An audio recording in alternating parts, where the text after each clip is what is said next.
Alors ici, on a un énoncé, on demande, on a un morceau de glace, hein, apparemment on a un morceau de glace, un petit morceau, parce que c'est 10 grammes de glace. Alors on demande l'énergie nécessaire qu'il faut fournir à 10 grammes de glace se trouvant à température initiale, au départ la température de moins 5 degrés, pour les transformer en liquide, à la température finale de 20 degrés Celsius. Alors on donne le C de la glace et le LF. Le LF.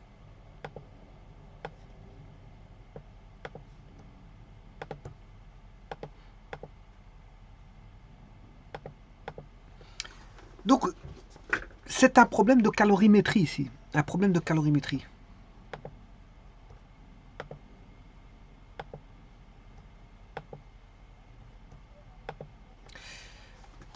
Donc on a un morceau de glace, un petit morceau de glace. Voilà, on va dire un petit cube de glace de 10 grammes. Qui se trouve à température, ça c'est la masse de la glace. La température la température initiale est de moins 5 degrés Celsius. Et bien sûr, moins 5 c'est de la glace, donc c'est solide. L'état est solide. Donc le système c'est quoi? C'est le cube de glace. Avec ses paramètres thermodynamiques ou calorimétriques. C'est-à-dire sa température de moins 5. Alors on demande quelle est l'énergie qu'il faut fournir. Bon, on peut chauffer, hein, on peut ramener de l'eau chaude aussi. Hein. Je peux ramener de l'eau chaude et faire un mélange d'eau chaude avec de la glace pour le chauffer. Mais bon, maintenant on peut le chauffer avec un système de chauffe. Et là, il va passer de solide à liquide. Voilà, au travers de l'apport d'une énergie calorifique, énergie de chaleur. Et donc, ce qu'on veut, c'est que, bon, la masse, elle sera toujours de 10 degrés, enfin, 10 grammes, je m'excuse, 10 grammes, mais le liquide, il sera porté à une température de 20, parce que plus on monte en température, plus il faut apporter de l'énergie. Alors, il vous donne le C de la glace, et il vous donne le LF. Le LF. Alors, avant toute chose, ça veut dire que on a un changement d'état là. On va passer de l'état solide à l'état liquide. De l'état solide à l'état liquide. Donc on aura ce qu'on appelle une fusion. Alors la température de fusion est propre à chaque corps. Chaque corps a sa propre température de fusion. Donc c'est une caractéristique intrinsèque, si vous voulez, du corps. Alors, donc la température de fusion est une caractéristique intrinsèque d'un corps pur, mais aussi la chaleur latente de fusion. Ça veut dire qu'il y a des tableaux qui existent pour les... Bon, on donne des valeurs de chaleur latente de fusion pour certains corps purs, ainsi que on peut donner aussi voilà, dans des tableaux les températures de fusion du corps pur. Donc vous trouverez des tableaux où est mentionné pour différents corps purs la chaleur latente et la température de fusion du corps pur. Alors la chaleur latente, c'est ce qu'on appelle le LF. C'est la chaleur latente de fusion. Alors, qu'est-ce que c'est que la chaleur latente de fusion d'un corps pur? Ça représente l'énergie qu'il faut apporter à 1 kg de ce corps. Porté bien sûr à température de fusion, hein, pour le faire passer de l'état solide à l'état liquide.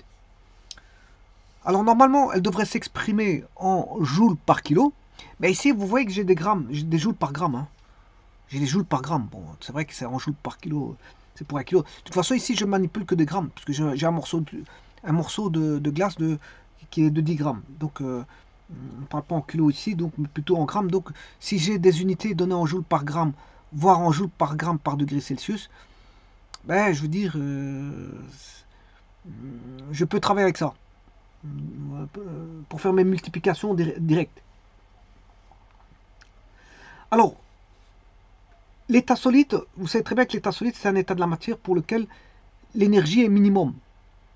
L'état solide, c'est un état de la matière pour lequel son énergie est minimale. Hein.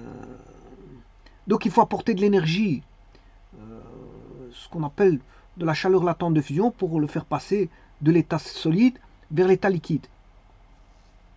Si vous voulez faire l'inverse, passer de l'état liquide vers l'état solide,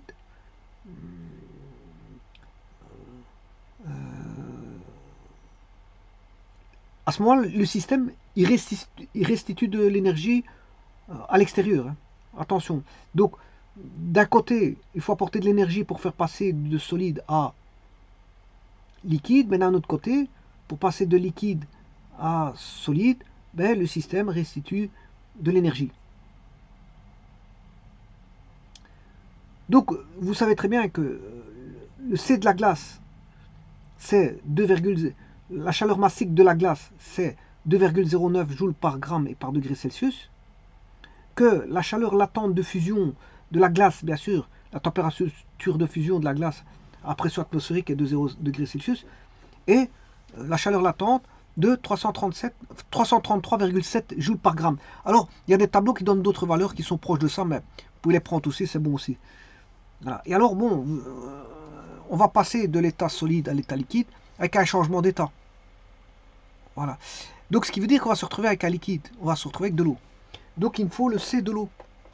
Alors, le C de l'eau, ils ne l'ont pas mis. Pourquoi? Parce que vous devez le connaître par cœur. C'est juste pour ça. Ils l'ont pas mis parce que vous devez connaître le C de l'eau. C'est quelque chose que, quand on fait de la calorimétrie, la chaleur massique de l'eau doit être connue. Elle vaut 4,18 joules par gramme et par degré Celsius. Voilà. Avec tout ça, on a tout. On a tout pour faire les calculs.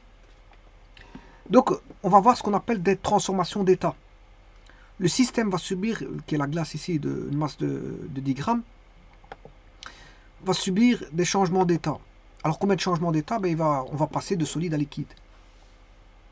Donc, on va passer d'abord de solide à liquide avec ici le changement d'état ici.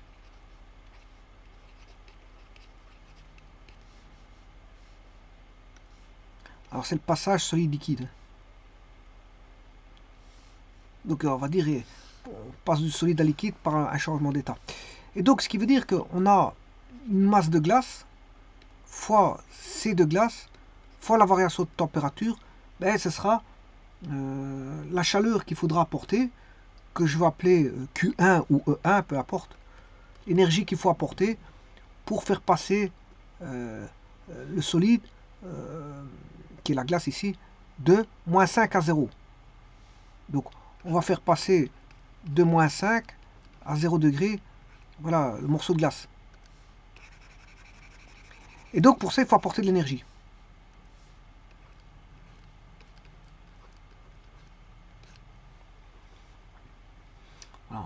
Donc on a une première étape qui est la première transformation, qui est de ramener la glace à sa température de fusion. Ensuite on a la fusion. Ici changement d'état, la transformation c'est de la fusion. Voilà, c'est la fusion. Fusion de quoi? Mettre toujours des 10 grammes qui vont fondre. Voilà, donc c'est une fusion de la glace qui va se passer à 0 degré Celsius. Là, j'ai besoin de la chaleur, enfin toujours de la masse de la glace, fois la chaleur latente de fusion. Voilà. Là, ici, on va voir une transformation qui va se faire à température constante. À 0 degré. Voilà. Et ça, c'est l'énergie qui va, l'énergie de changement d'état. E2. Alors, je vous rappelle qu'ici, ça c'est pour l'énergie apportée pour faire passer de moins 5 à 0. Ensuite, quand on est arrivé, on a eu le changement d'état, tout est liquide. Donc ici, si vous voulez, c'est solide. L'étape solide. Ici, c'est l'étape liquide. Et entre les deux, c'est le changement d'état. Ici, on a un changement d'état 0 degrés Celsius.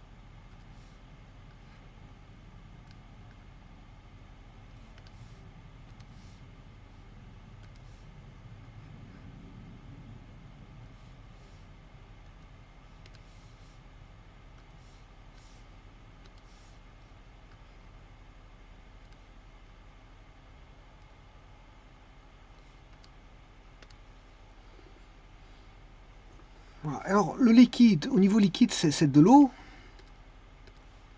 On a la masse d'eau, qui est la masse de glace. Hein. La masse d'eau et la masse de glace, c'est la même chose. Voilà.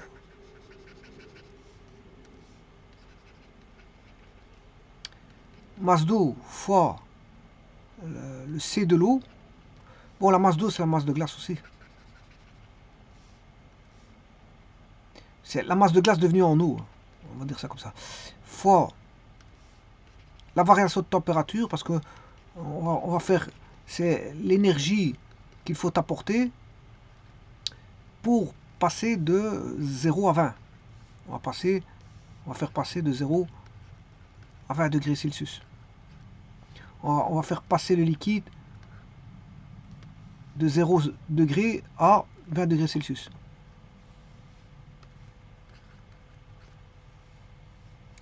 Ah, ça concerne le liquide. Ceci, ça concerne le solide. Et puis, entre les deux, il y a un intermédiaire qui est la fusion. On a la fusion. Et donc, si vous voulez l'énergie totale, ben, il faut faire 1 plus 2 plus 3, c'est le bilan. Le Q total est égal à 1 plus 2 plus 3, et vous allez avoir le bilan énergétique. Alors, il y a juste quelque chose où il faut faire attention. Donc, si vous voulez, le Q total,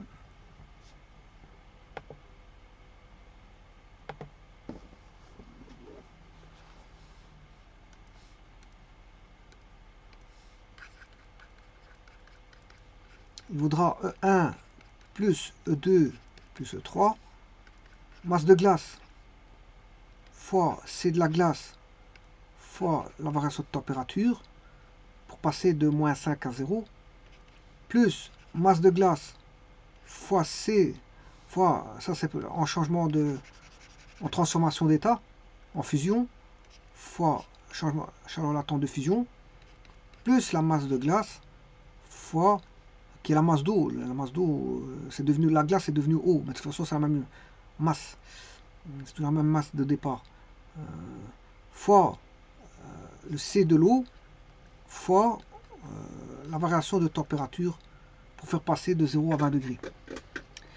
Alors vous voyez que la masse de glace ici, elle est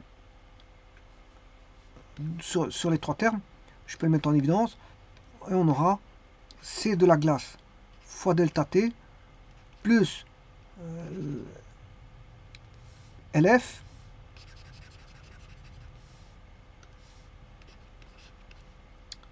plus C de l'eau fois delta T.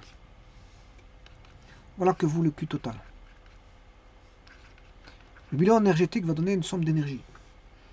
Alors la masse de glace, on va travailler en grammes. 10 grammes. C de la glace, ils vous l'ont donné en joules par gramme et par degré. 2,09 je crois. Ouais, 2,09. Joules par gramme. Alors quand je multiplie par des grammes, voilà, et la température,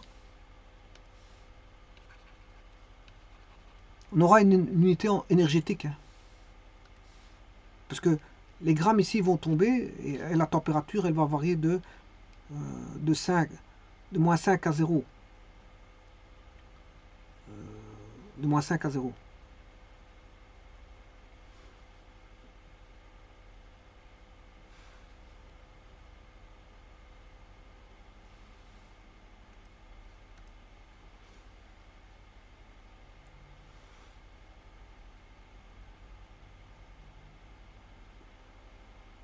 Et moins 5 à 0.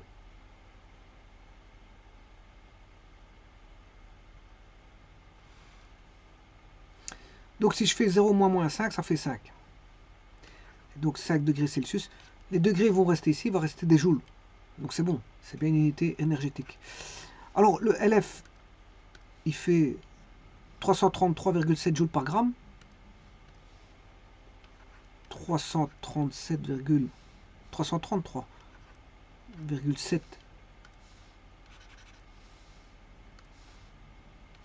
joules par gramme.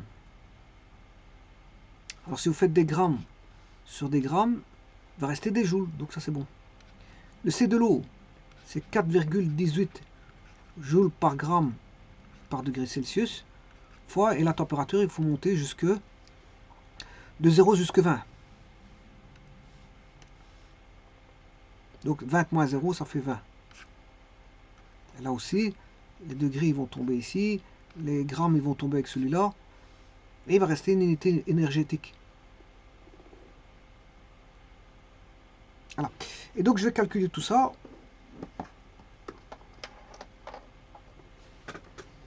Alors je peux calculer les énergies séparément, hein. Je peux le faire séparément aussi.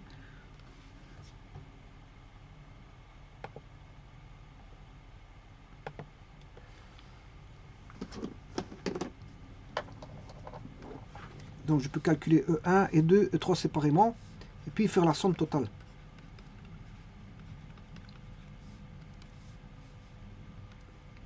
C'est-à-dire que je vais faire 10 fois 2, 9 fois 5. 10 fois 2, 9 fois 5. 333,7 10 fois ceci.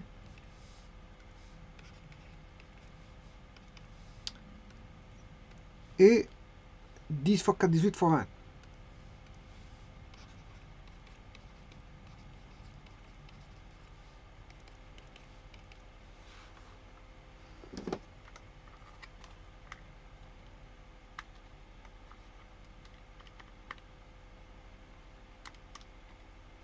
« 145 joules.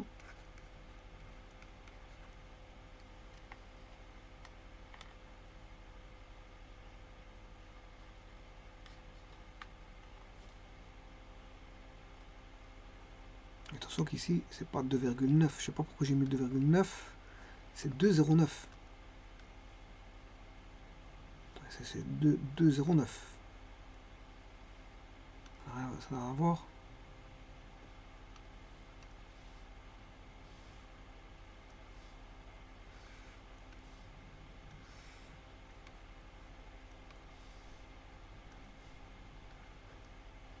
Parce que 2,9, on est proche de 3.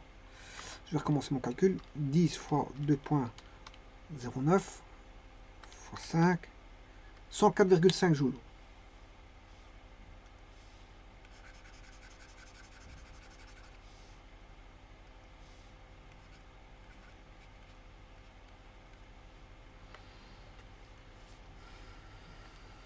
Vous voyez bien que j'avais trouvé 145. En fait, il y avait un 0 entre eux, il suffit de l'insérer ici. J'avais trouvé 145. Mais comme j'ai oublié mon... j'ai pas mis de 0 ici, normalement vous mettez un 0. Et c'est... Ouais, vous mettez la virgule ici.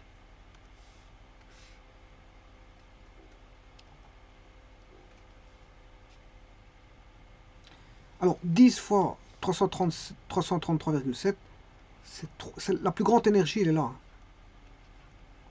3337 joules.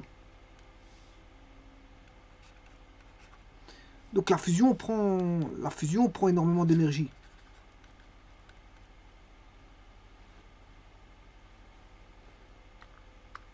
« 10 fois 4,18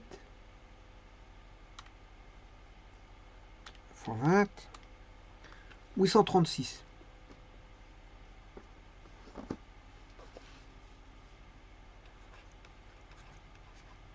Voilà, le Q total, c'est E1 plus E2 plus E3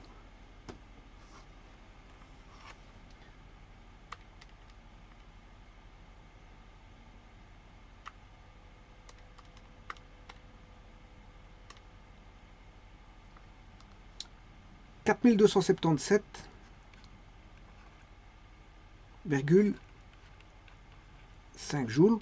En d'autres termes, 4,277 kilojoules. Bon, la constatation à faire ici, bon, le C de l'eau, il est plus grand que le C de la glace. C'est déjà la constatation. Donc, pour la même masse et la même variation de température,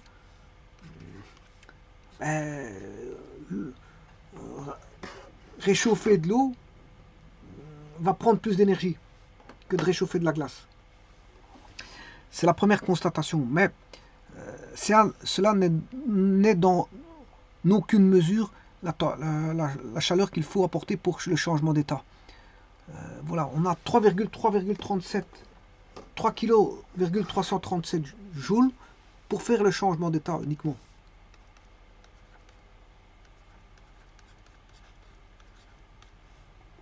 Donc vous voyez qu'en grande proportion, si je fais, c'est presque une proportion de 3 quarts, hein. Presque les 3 quarts de l'énergie sont portés pour faire fondre, pour la fusion, pour faire le passage de l'état solide vers l'état liquide.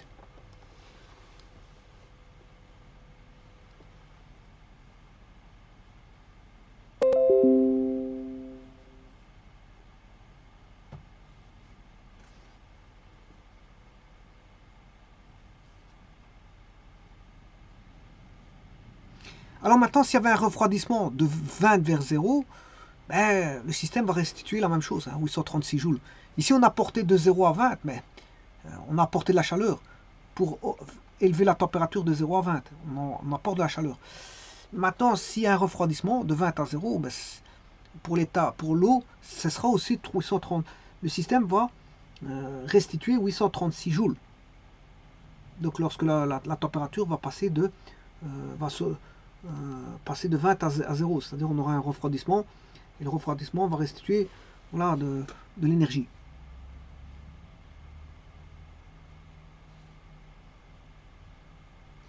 Et donc, comme je vous ai dit, la chaleur latente de fusion là-bas, c'est pour l'énergie nécessaire pour faire fondre une masse de corps pur, la porter à fusion, changement d'état, qui est le passage de fusion, c'est le passage de l'état solide à l'état liquide. Mais si on a un processus inverse, ça va être la même chose, hein. C'est le passage de l'état liquide à l'état solide, c'est la solidification. Donc qu'on ait une fusion ou une solidification, la chaleur latente de fusion ne changera pas, c'est toujours 337,7. Et donc, si vous avez 10 grammes, ben, ce sera 3,337 kJ, que ce soit en fusion ou en solidification. Et bien sûr, la fusion ou la solidification sont des changements d'état qui se passent à température constante, hein. Et notamment ici, comme c'est de la glace, c'est à 0 degrés Celsius. Et si maintenant on devait descendre de 0 à moins 5, mais à ce moment-là, la glace va restituer 104,5 joules. Donc la restitution d'énergie, c'est quand la température va descendre. Quand la température va descendre. Quand la température va monter, ben il faudra apporter une forme de chaleur pour élever la température.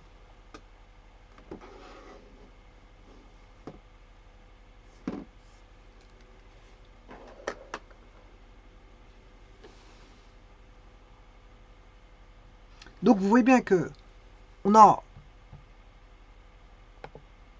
un processus qui peut aller dans un sens.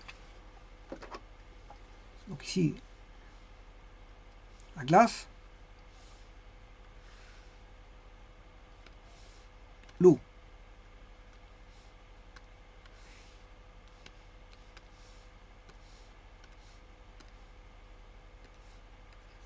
Enfin, plutôt la glace et l'eau.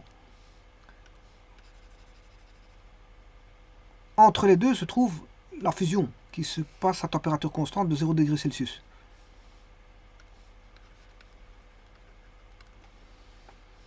Alors, soit on élève la température,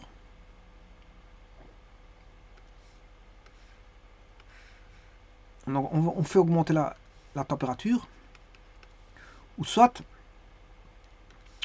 on fait redescendre la température.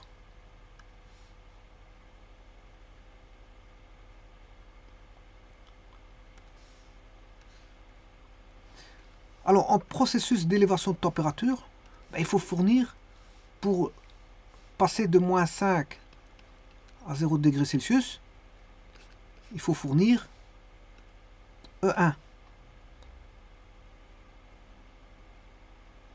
qui est 104,5. Donc il faut fournir 104,5 joules. Le processus de fusion ici,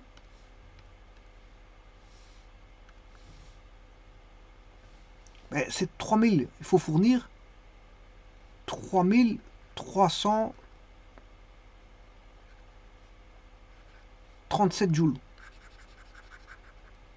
Il faut fournir 3337 joules pour faire passer de l'état solide à l'état liquide. Et puis, le dernier, ici, on fait passer de 0 à 20 degrés Celsius. Et là, il faut fournir 836 joules. Voilà. Donc là, on fournit. Il faut fournir. Il faut fournir au système.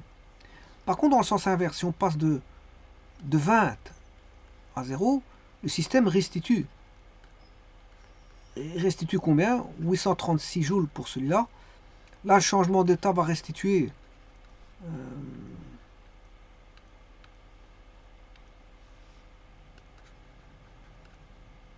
3337 joules. Et ici, pour passer de 0 à moins 5, le système va restituer 104,5 joules. Donc vous voyez, donc, si on est en processus élévation de température, il faut fournir de l'énergie pour faire élever la température de la glace, pour faire fondre et pour élever la température de 0 à 20. Et le processus inverse, s'il y a un refroidissement, c'est le système qui va restituer l'énergie, aussi bien pour faire passer l'eau de 20 à 0, pour le changement d'état qui est la solidification, parce que ça dépend, le changement d'état, bon, le changement d'état, si on va dans ce sens, comme ceci, c'est ce qu'on appelle la fusion. Si vous allez dans le sens comme ça, c'est la solidification. Ça, c'est la solidification. Pas confondre on a bien un changement d'état qui est à température constante à 0 degrés Celsius ici, parce que c'est de la glace fond à 0, à pression atmosphérique, bien sûr. Eh bien, le processus, il faut fournir si on fond, et le système restitue si il y a une solidification, passage eau-glace.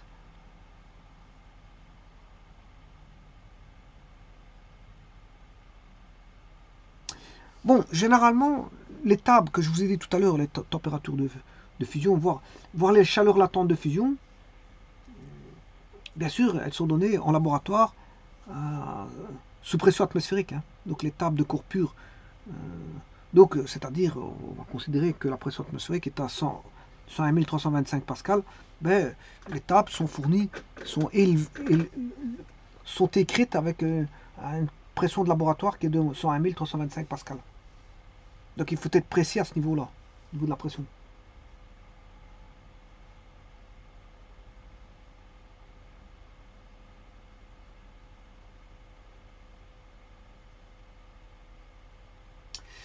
Je vous remercie.